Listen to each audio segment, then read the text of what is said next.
네, 삼손의 이야기는 계속 진행이 됩니다. 삼손이 그렇게 훌륭하지 않은 사사라는 것은 우리는 이미 알고 있습니다.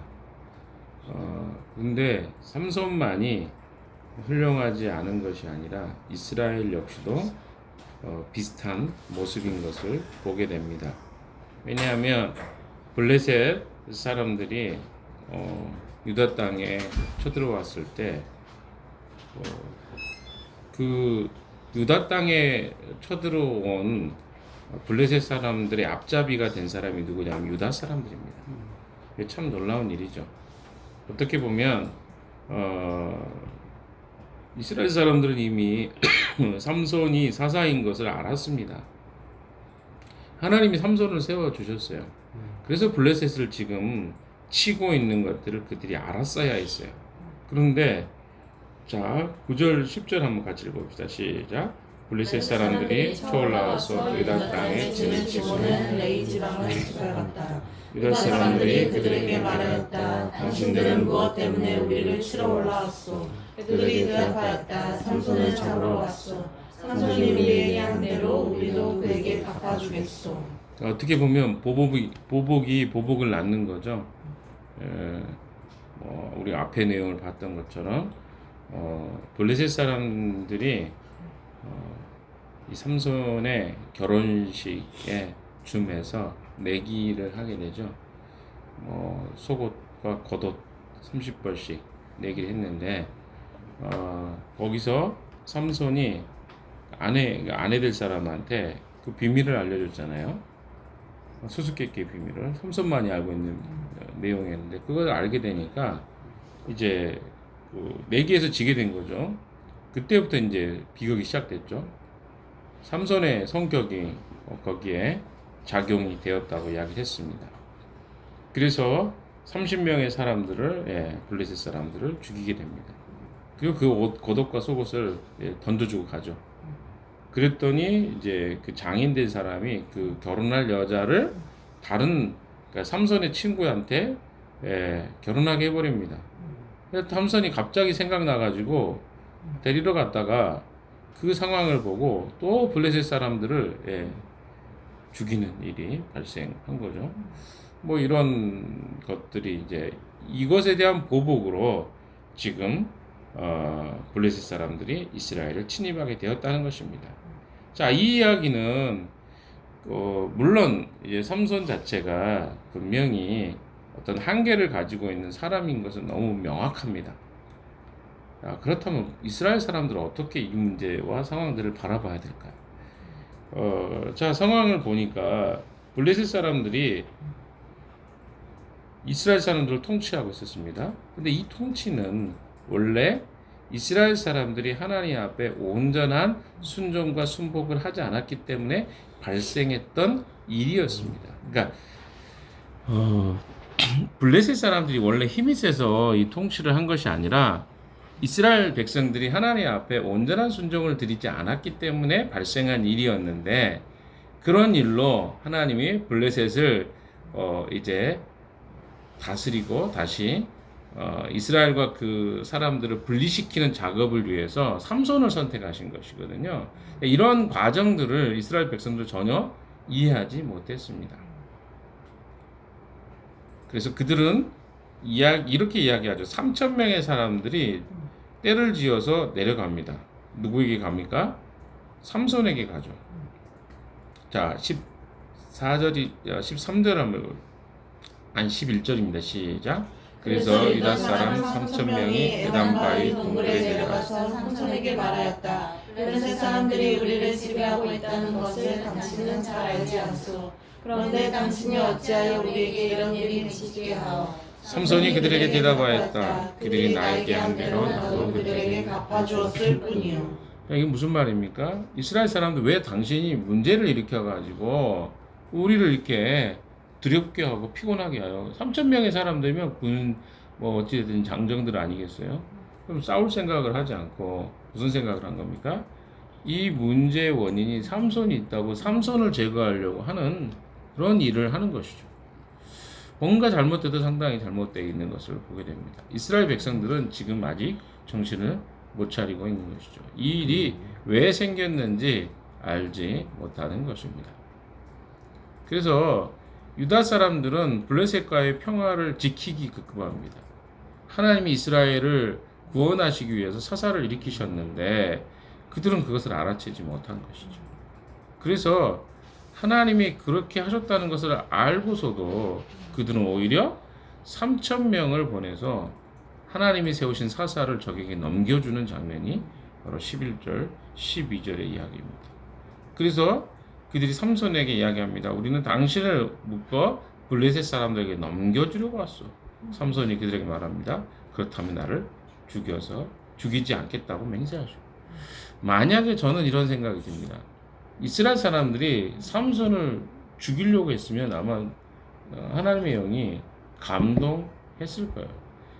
그리고 누가 죽었을까요? 당연히 이스라엘 거기 찾아온 사람들이 죽었을 것입니다. 이것은 분명합니다. 왜? 하나님이 이스라엘 백성을 구원하러 보낸 사사를 그들이 죽이려고 했기 때문에 그렇습니다. 근데 그들은 어때요? 그 문제만 해결하기 위해 사사를 누구에게? 블레셋 사람에게 넘겨주려고 지금 온 것입니다. 그래서 서로 약조를 하죠. 죽이지 않겠다고. 자, 이스라엘 사람들은 어떻게 했어야 될까요? 이때. 이 사람들은요, 하나님의 구원이 사사인 삼손을 통해서 이루어질 것을 기대하고 과거 자신들이 세상과 타협, 블레셋과 타협하고 살았던 것들을 회개하고 어떻게 해요? 다시 자기 자신들의 우상을 버리고 하나님 앞에 돌아오는 일을 했어야 그들은 진정한 자유를 얻었을 것입니다. 그러니까 실제로 그들은 어떻게 보면 그들이 믿고 있었던 우상의 신들을 버리는 일을 선택하지 않았다는 것이죠. 오히려 그들을 구원하러 보내신 삼손을 제거하는 일에 열심을 냈다는 것. 이게 참 아이러니한 모습입니다. 그래서 그들은 삼손을 결박해서 블레셋 사람들에게 끌고 갑니다. 그렇죠? 13절 같이 읽읍시다. 시작. 그들은 삼손에게 다짐하였다. 결코 죽이지 않겠소. 우리는 당신을 묶어서 그들에게 넘겨만 주겠소. 결코 우리가 당신을 죽이지 않겠소. 그리고 그들은 새 밧줄 2개로 그를 묶어서 바위 동굴에서 데리고 나왔다. 그들은 타협을 선택합니다. 어떤 타협입니까? 하나님 앞에 회개하고 그들의 우상을 버리고 하나님께 돌아갈 것보다 그들의 어떻게 보면 불안정한 평화를 유지하는 것을 선택합니다. 그래서 그들은 사사를 결박해서 블레셋 사람들에게 끌고 갔습니다. 우리 삶에요, 때때로 어떤 어려움이나 문제들이 생길 때 우리는 그 기회가 하나님을 찾고 하나님과 관계가 회복되는 사실 좋은 기회이기도 하거든요. 그런데 우리가 주로 하는 태도는 뭐냐면 하나님께 돌아가는 것보다 그 당장에 있는 어떤 문제를 해결하는 것에 집중하는 경향이 우리에게 있습니다. 굉장히 유사하죠. 삼손에게 행했던 이스라엘의 모습이 우리에게도 분명히 존재합니다. 하나님이 어떤 일들과 사건들을 주실 때는요, 우리가 우리 자신을 돌아보는 계기가 돼요. 왜냐하면 우리는 평상시에 그런 삶들을 늘 하고 살면 좋은데 그렇지 못할 경우가 많거든요. 그래서 우리의 삶에 이건 내가 어떻게 할 수 없는 문제가 생기거나 또 어떤 사건이 발생하면 하나님 앞에 우리 자신이 겸허해지는 경험을 많이 하게 됩니다. 이건 어떻게 할 수 없는데 하나님 도와주세요. 이게 이제 그나마 정신이 있는 그리스도인의 모습입니다. 근데 사건이 함에도 불구하고 하나님 앞에 무릎 꿇지 않고 돌아보지 않은 사람도 의외로 많아요. 그런데 그들이 또 문제가 생겼을 때 하는 방식이 뭡니까? 그 문제만 해결하려고 하는데 우리의 문제가 있다는 것이죠. 참 이게 안타까운 우리의 모습입니다. 유사하다는 거예요. 삼손의 이야기가 먼 이야기가 아니라 우리 이야기하고 비슷한 이야기입니다. 자, 그들은 삼손을 붙잡아서 블레셋 사람들에게 끌고 갑니다. 14절 같이 읽읍시다. 시작. 삼손이 레이에 이르자 블레셋 사람들이 마주 나오며 그에게 소리를 질렀다. 그때 주님의 영이 그에게 세차게 내리니 그의 팔에 동여매었던 밧줄이 불에 탄 사모라기 같이 되어서 팔에서 맥없이 끊어져 나갔다. 불에 탄 사모라기는 제가 본 적이 없습니다만은 아마 굉장히 가볍게 끊어졌다는 표현을 이렇게 한 것 같아요. 줄이 불에 타면 쉽게 끊어지는 것은 알잖아요. 그래서 이런 것처럼 굉장히 강한 성령의 역사를 하나님의 영이 삼손을 붙잡는 것을 보게 됩니다. 왜? 삼손은 하나님이 선택하신 사사였기 때문에 그렇습니다. 15절에 보시면요. 자, 어떻게 삼손이 그들을 물리치는지를 봅시다. 시작. 마침 삼손은 싱싱한 당나귀 뼈 하나가 있는 것을 보고 그것을 손에 집어들고 블레셋 사람은 천명이나 쳐 죽이고 나서. 자, 뭘로 지금 블레셋 사람들을 공격하죠? 당나귀 턱뼈로. 참 놀랍습니다. 당나귀 턱뼈를 가지고 블레셋 사람 1000명을 물리쳤다는 이런 놀라운 사실을 한번 생각해 보십시오. 그래서 얼마나 많은 사람을 죽였으면 16절에 이렇게 이야기합니다. 그가 이렇게 외쳤다. 나귀 턱뼈 하나로 죽음을 무더기로 쌓았다. 나귀 턱뼈 하나로 1000명이나 쳐 죽였다. 자기가 이제 그렇게 쳐 죽인 난 다음에 이런 소리를 외쳤다는 거죠. 이건 조롱한 것이죠. 누구를? 블레셋 사람들. 자, 그래서 삼손은 이런 말도 안 되는 일을 행합니다. 그러니까 힘이 없어서 그가 이스라엘 사람들에게 끌려온 것이 아니었다는 것이죠. 하나님은 삼손을 택하시고 능력을 그에게 덧입혀 주십니다. 그래서 삼손이 이런 일들을 행하는 것들을 보면 이건 정말 하나님이 하셨다라고밖에 할 수 없습니다. 그래서 17절에 보시면 그 지역 이름을 이렇게 하죠. 라말레이라고 그래요. 라말레이는 뭡니까? 나귀 턱뼈 언덕이라고 하는 것이죠.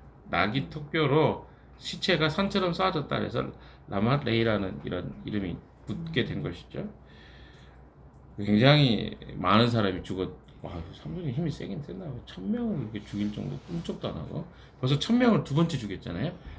블레셋 사람들하고 끈떡하면 1000명이 죽어요. 그러니까 삼손의 이거는 보통 힘이 아닙니다. 18절에 근데 거기에 문제가 하나 발생하죠. 어떤 일입니까? 시작. 삼손은 목이 너무 말라서 주님께 부르짖었다. 주님께서 친히 이 크나큰 승리를 주님의 종의 손에 허락하셨습니다. 그런데 이제 제가 목이 타서 저 할례받지 못한 자들의 손에 붙잡혀 죽어야 하겠습니까? 자, 삼손이요 기도를 잘 안 해요. 그런데 어떻습니까? 언제 기도한지 아십니까? 이럴 때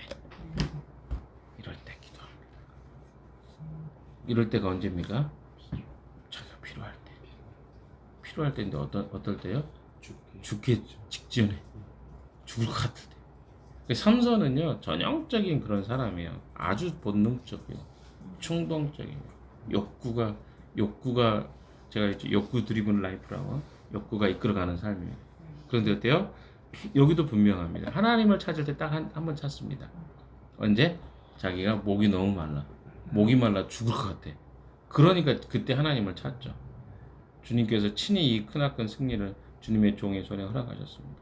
그런데 어찌 제가 목이 타서 저 할례 받지 못한 자들의 손에 붙잡혀 하나님 원망하는 기도죠. 아니 내가 이렇게까지 했는데 하나님 나한테 이런 거 해줘야 되는 거 아닙니까? 이런 식의 기도예요. 쉽게 따지면 이 기도를 해석해 보면 그 19절 하나님이 어떻게 하십니까? 19절 시작. 하나님이 레이에 있는 한 우묵한 곳을 터지게 하시니 거기에서 물이 솟아나왔다. 삼손이 그 물을 마시자 제정신이 들어 기근을 찾았다. 그래서 샘 이름을 에나고레라고 했는데 오늘날까지 레이에 있다. 그러니까 이런 말이 무엇을 의미합니까? 에나고레라는 건 뭡니까? 부르짖는 사람의 셈이다 이런 뜻이죠. 그래서 삼손은 진짜 밉상이에요. 어떻게 보면 왜? 지 마음대로인데 신앙도 지 마음이에요. 하나님의 어떤 하나님을 찾고 부르짖는 것까지도 지 마음대로 찾고 부르짖는 것을 보게 됩니다. 참 신기하지 않습니까? 그가 하나님에 대해 잘 모르는 사람이었어요. 근데 하나님이 그를 사용하십니다. 우리가 여기서 이제 마지막 좀 고민해 봐야 될 것은 뭐냐면 삼손이요 하나님 앞에 기도하는 내용이 잘 안 나옵니다. 이 다음에도 그가 언제 또 한 번 나오냐면 눈이 뽑혀가지고 이제 갇혀 있을 때 블레셋에 갇혀 있을 때 한 번 더 나와요. 그러니까 기도 진짜 안 하는 사람이에요. 사사가 이렇게 하나님의 뜻을 안 구하는 것도 참 신기한 사람이에요. 근데 우리가 여기서 고민해 봐야 되고 어떻게 이 성령이 그러면 임하셨다고 했는데 이렇게 성숙하지 않은 사람에게 어떻게 성령이 임하는 거 어떤 의미가 있을까? 이걸 좀 해석을 해보고 정리를 좀 해봅시다. 여러분, 우리가 성령에는요 두 가지의 그 성령의 역사가 있습니다. 하나는 성령의 은사가 있고요. 그리고 하나는 성령의 열매가 있습니다. 은사와 열매를 헷갈리시면 안 돼요. 어떤 의미냐면 하나님은 성령의 열매로 주시는 것들은 성품의 열매들입니다. 주로 우리가 뭐 사랑과 희락과 화평과 자비와 양선과 충성과 온유와 절제 뭐 이런 것들 그럼 전부 다 성품적 열매예요. 그러니까 성령이 열매를 맺게 하시는 그런 것의 열매, 그러니까 성령이 지속해서 그 사람을 통치하고 다스리시면 영적으로 주님을 닮아가고 성장하는 것이 맞아요. 근데 문제는 이 사람은 성숙하지 않은 사람이 우리가 어떻게 이걸 이해해야 되냐는 거죠. 삼손 같은 경우. 그런데 이런 부분을 쓸 수 있다는 거죠. 은사가 성령이 주시는 겁니다. 성령이 은사를 주신다고 해서 모두가 다 성숙한 것은 아닐 수 있다는 것이죠. 무슨 말입니까 이게? 성경에서 이야기하고 있는 이 성령의 은사를 가졌지만 성령의 열매가 결여되어 있는 것들을 보게 됩니다. 고린도전서 같은 경우에 성령의 은사가 가득했던 교회가 고린도 교회거든요. 고린도 교회는 은사가 굉장히 많았어요. 병 고치는 은사, 또 어때요? 방언의 은사, 애언의 은사, 그리고 애언의 방언, 통역의 은사, 다양한 은사들이 많았습니다. 근데 그 교회는 성숙하지 않았어요. 왜 그랬을까요? 성령의 은사가 사람들에게 임하고 있다 그래서 그것이 다 열매로 가는 것은 아닐 수 있기 때문에 그렇습니다. 그러니까 바울의 이야기들을 쭉 봐도 성령이 각자의 삶의 은사로 주어졌지만 이것이 거룩함과 인격적으로 깊이 있게 가지 않게 되면 열매로 나타나지 않을 수 있다는 거죠. 그래서 지금 삼손의 경우는 어떤 경우입니까? 성령이 임했습니다. 그런데 이 사람은 은사를 주신 것이지 그 은사가 인격의 열매로까지는 자라지 않은 케이스라고 볼 수 있겠습니다. 이해되시나요? 그래서 우리가 좀 기억해야 될 것은 이것이 우리에게 의미하는 바가 있습니다. 어떤 의미를 가질 수 있을까요? 우리가 하나님께 쓰임 받는다 그래서 다 성숙한 사람이 되는 것은 아닐 수 있다. 하나님 우리를 쓰신다 그래서 우리의 삶이 온전히 하나님의 사람으로 열매 맺는 하나님의 사람으로 되어질 수 없습니다. 그래서 우리가 하나님의 사람으로 열매 맺기 위해서 우리가 해야 될 노력들이 있는데요. 그건 지속해서 어때요? 하나님과 인격적 관계를 맺는 것밖에 없어요. 지금 이 삼손은 무엇이 결여됐습니까? 은사는 있지만 하나님과 관계적 부분에서 그는 깊이 있게 하나님과 교제하지 않았습니다. 그래서 그가 했어야 될 일은 무엇입니까? 하나님과 교제하는 일이 빠졌죠. 우리는 종교적인 활동을 할 수 있습니다. 그러나 기도 생활이 결여될 수 있다는 것이죠. 종교적 활동을 하는 것과 기도 생활은 다르다고 이야기할 수 있는 것이죠. 무슨 말입니까? 우리의 영적인 성장의 척도는 하나님과 교제하는 것입니다. 이 삼손은요 이런 부분에서 문제가 있었어요. 하나님과 교제를 안 한 게 아니에요. 그러나 그가 어때요? 어떨 때만 기도해요? 죽게 생겼을 때. 그리고 어때요? 문제가 생겼을 때. 그때만 하나님을 찾습니다. 근데 이게 우리가 일반적인 사람들의 모습입니다. 하나님 잘 안 찾습니다. 우리는 기도하라는 것이 가장 어려워요. 이해되시나요? 기도하는 게 제일 힘들어요. 왜? 기도는 쉽지 않기 때문에 그렇습니다. 그러나 분명한 것은 기도하지 않는 사람은 하나님과 좋은 관계를 맺을 수가 없습니다. 영적으로 깊어질 수 없습니다. 그것이 분명합니다.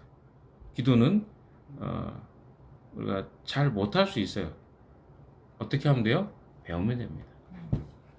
안 배우면 당연히 기도하기 어렵습니다. 재미없다고만 생각되고. 그래서 혼자 하기 참 어려운 게 기도 생활입니다. 기도는 좀 배우셔야 돼요. 그래서 우리가 이걸 7월 달에 할지 8월 달에 할지 모르겠는데 주기도문도 저희가 해보려고 합니다.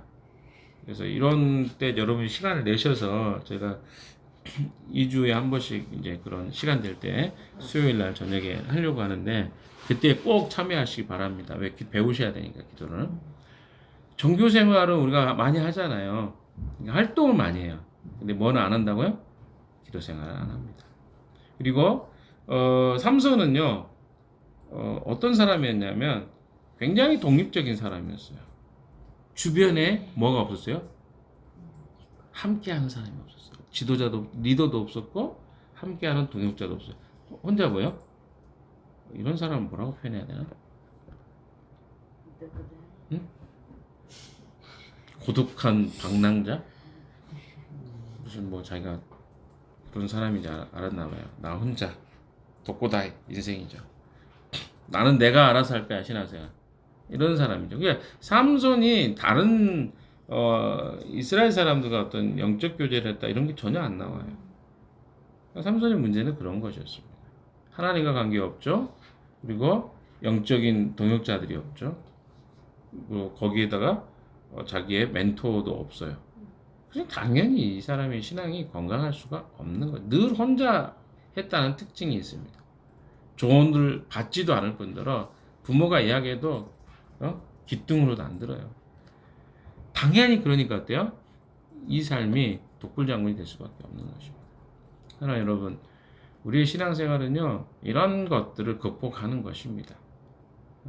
우리가 종교 생활은 할 수 있지만 하나님과 진짜 깊은 영적 관계는요 주님과의 교제 없이는 불가능합니다. 함께하는 사람이 없이는 불가능합니다. 여러분은 현재 어떤 신앙의 삶에 결핍이 있습니까?